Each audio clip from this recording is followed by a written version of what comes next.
Hey guys! I wanted to make like an updated version or an updated video of my anxiety and depression video. So if you've only been subscribed to me for like a little while, you probably don't know what video I'm talking about.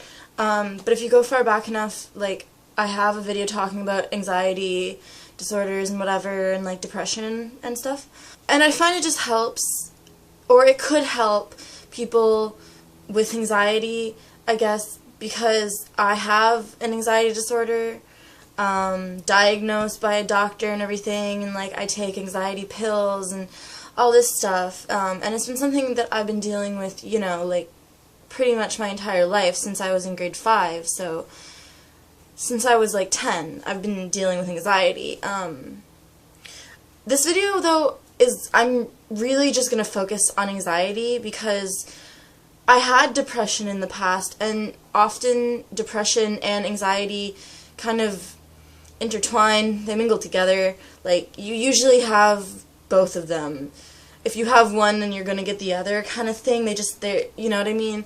Not all the time, though, it's just often. You will have, like, both of them together, which I did. I used to have depression also, but I've gotten over that. And, you know, it is something that you can get over. Depression, anyways. Anxiety, on the other hand, if you have an anxiety disorder, it's probably something that's never really going to go away completely. You just kind of learn how to cope with it. You're always going to have anxiety to an extent. It's just about learning how to deal with it and how to not let it get to you so much. Yeah, I've been dealing with anxiety since I was 10, and, you know, at that age, I had no idea what an anxiety disorder was. I didn't know what that was. But I had a horrible time going to school. My parents had a horrible time trying to get me to go to school because, like, every morning I would cry and I would say my tummy hurts, you know, like I'm gonna throw up, I feel like I'm gonna throw up, I have cramps, I have this and that, and I wasn't lying. I really did, like, have cramps every single morning, and I would feel like throwing up every single morning. But what I didn't realize at the time was that I wasn't actually going to throw up. It's just anxiety. When you have anxiety, it doesn't just affect you mentally, it can affect you physically. Very much so, actually. You can really be affected physically by anxiety if it's worse enough. You can. For me, anyways, it's usually in my stomach. I feel nauseous. I have cramps. I don't feel so good. It can affect you mentally, I mean physically too, in the sense that you feel like you can't breathe. You have a harder time breathing. You know, and all these signs are kind of symptoms of a panic attack. And when people say, when they think panic attack, they picture someone like, you know, on the ground, hyperventilating with a bag in their hand kind of thing, but that's not always what a panic attack looks like. Sometimes you can have panic attacks on the inside, and on the outside you look fine, or, you know, people will be like, they can tell something's wrong, they'll be like, what's wrong? And you're just like, oh, nothing, I'm tired, or whatever, but inside you're freaking out. That's still a panic attack, you know? There's different variations, there's different extents to it, you know, like, there's little panic attacks and there's really big extreme panic attacks, but they're all still a panic attack. And basically what a panic attack is just you freaking out about whatever, but it's just your brain going about a mile a minute freaking out about something. And sometimes, you have panic attacks for no reason. You know, I have panic attacks all the time for no reason. And you feel stupid because you're like, why am I even freaking out? Like, there's nothing to freak out about. I am literally crying and, like, freaking out for no reason. But yet you are. And the reason why I'm making this video, actually, is because that happened to me today. As I said, I am on anxiety pills. They're antidepressants because they don't actually make pills just for anxiety. But the pills that I'm on aren't really, they diagnose it to people with anxiety because they help with anxiety. They're not necessarily just for someone who's depressed. because I'm not, I just have anxiety, but they do help, you know, and I recently got a higher dosage. They gave me a higher dosage, but instead of just putting the pill with a higher dosage, they just prescribed me twice as many pills of the same dosage and just told me to take 2 a day instead of 1. And now I was freaked out, and I didn't really want to do that because when you first start taking antidepressants, you're kind of out of it for a week. Like, you feel really nauseous and drowsy and just gross, just yucky, because your body's not used to the drug. But then, you know, after about a week, your body gets used to it and you're fine. But I didn't want to up my dosage because I didn't want to be all gross for a week because I have school, and I can't afford to be drowsy and nauseous and out of it when I have to go to school and do stuff. So I've been taking the same dosage. But anyways, so I had a panic attack today in the middle of class. Just out of nowhere. I was perfectly fine.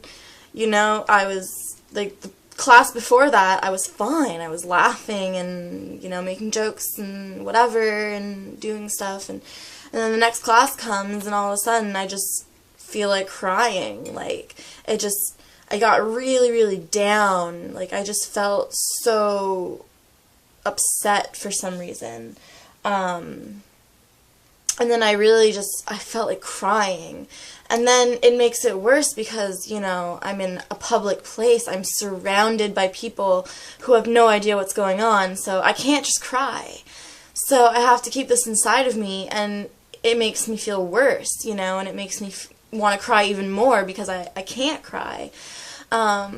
So, you know, luckily the class that this happened during was the class before lunchtime, so I just, you know, chilled out, just kept it inside for class, whatever, and then went to lunch, and I texted my dad, and he knows, like, you know, my parents are very understanding about my anxiety, and my dad came and got me, picked me up, brought me home, and whatever, and yeah, so here I am at home making this video because I was like, you know, I remember that I had made a video about this, like, I think about a year ago, but that things have changed since then, and I've grown up since then. I mean, it's only been a year, but a lot of things have happened since then, and I just wanted to make this video for you guys. If any one of you has anxiety, you know, or depression, but mainly anxiety, because that's what I'm more familiar with, just know that, like, you're not alone, and what you're experiencing it's completely normal for someone who has an anxiety disorder. And just because you have an anxiety disorder doesn't mean you're, like, crazy. Actually, statistics show that people with a higher IQ are usually the ones who have mental disorders. Because you're so smart, your brain is going so much that you just can't handle it, you know? Usually the ones who have anxiety and who have depression and all this are the smarter ones. So consider yourself smart. You know, the main thing is, though, is that just, you don't have to feel weird about it, and you don't have to feel like you can't tell anyone. I mean, I don't go around telling every person I meet that I have an anxiety disorder. I mean, that's just kind of like, why would I do that, you know? But I mean, if you have, like, close people in your life, like your best friend or your mom or your dad or, like, your boyfriend, girlfriend, you know, anyone who, like, you're just close to, then you shouldn't feel weird about telling them when you're having a panic attack. You know, like, because a panic attack, it's all in your head.